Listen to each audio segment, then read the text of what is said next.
इतना मैं ज़रूर कहूँगा कि माता रानी के आशीर्वाद से एक मनोकामना हमारे प्रधानमंत्री आदरणीय नरेंद्र मोदी जी ने सभी देशवासियों की पूरी की है। ऐसे में मैं मेरे प्रधानमंत्री का, वित्त मंत्री साहिबा का मैं विशेष तौर पर अपनी तरफ से, अपनी पार्टी की तरफ से, बिहार वासियों की तरफ से, देशवासियों की तरफ से मैं धन्यवाद करता हूँ कि मुझे लगता है ये कंज्यूमर्स को एक बहुत बड़ी राहत है और इस राहत की शुरुआत नवरात्रि के पहले दिन हुई है। इससे और खूबसूरत लम्हा और हो नहीं सकता। सबसे पहले आज नवरात्रि की तमाम भारतवासियों को, तमाम बिहार वासियों को ढेर सारी शुभकामनाएं। माता रानी के ये दिन हैं, उनकी आराधना में इन दिनों को हम बिताते हैं और ये कामना करते हैं कि उनकी कृपा, उनका आशीर्वाद हम सब पर बना रहे, हम सब की मनोकामना पूरी हो। पर मैं ज़रूर कहूँगा कि माता रानी के आशीर्वाद से एक मनोकामना हमारे प्रधानमंत्री आदरणीय नरेंद्र मोदी जी ने सभी देशवासियों की पूरी की है।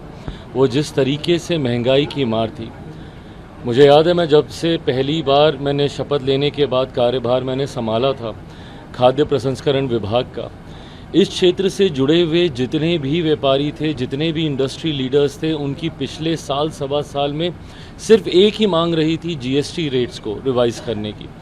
जिस तरीके से अलग अलग स्लैब्स में जीएसटी रेट्स बटे हुए थे, जिसकी वजह से इंडस्ट्री को भी इस बात का एहसास होता था कि इसको कम टैक्स के दायरे में लाया जा सकता है।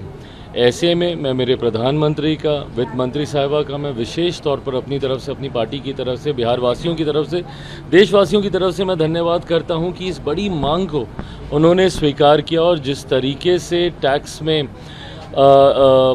जीएसटी स्लैब्स में इन्होंने सिर्फ 2 दरों के बीच ही इसको रखा और जिसमें अधिकांश चीज़ें, ख़ास तौर पर मेरे विभाग से जुड़ी हुई जितनी चीज़ें हैं उसमें 90% प्लस चीज़ें ऐसी हैं जो 5% या उसके कम 0% के दायरे में आई हैं। मुझे लगता है ये कंज्यूमर्स को एक बहुत बड़ी राहत है और इस राहत की शुरुआत नवरात्रि के पहले दिन हुई है।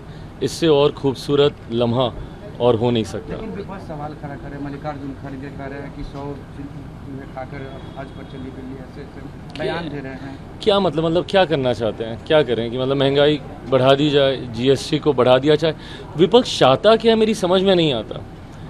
ये वही लोग हैं जिन्होंने समय समय पर खुद ऐसे सुझाव दिए भी हैं।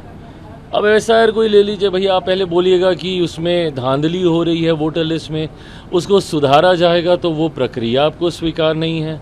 आप बोलिएगा कि भैया जीएसटी में सुधार होने चाहिए, जब जीएसटी में सुधार, और वो भी सर्वसहमति से, तो फिर भैया क्यों आपके राज्यों के मुख्यमंत्री ने इसमें सहमति दी? अगर आपको ऐसा लग रहा है कि चूहे खा के बिल्ली चली है हज को, अगर यही अगर आपको भावना अगर आपके मन में नवरात्रि के दिन भी आ रही है, तो भैया बता दीजिए ना कि फिर आपके मुख्यमंत्रियों ने क्यों सहमति दी। ऐसे में चिट भी मेरी, पट भी मेरी, शिकायत भी आप करेंगे, समाधान पे सवाल भी आप उठाएंगे।